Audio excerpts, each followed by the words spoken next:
Then sure, which end of the market to your mind now deserves a further re-rating, both in terms of EPS and also in terms of P? Because luxury stocks or urban consumption or niche consumption, these are stories which are important, but these stocks are also expensive.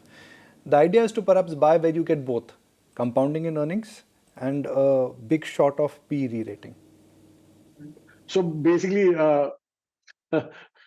Nikhil, the fact is that our favorite sector, which is banking as such, you've seen the results, you saw the numbers. In fact, we ourselves were surprised by the numbers which came out, and you saw a bit of re-rating of the earnings as such.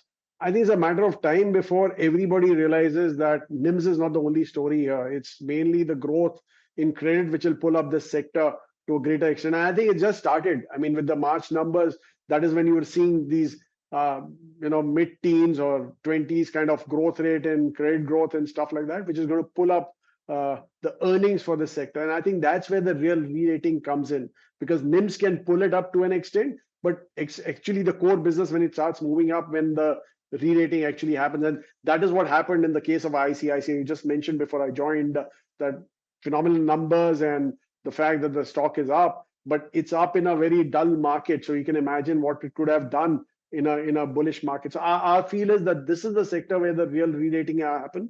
And obviously, as things pick up, our consumption sector should also kick in a big way in terms of re-rating when the demand comes in back again on the cusp.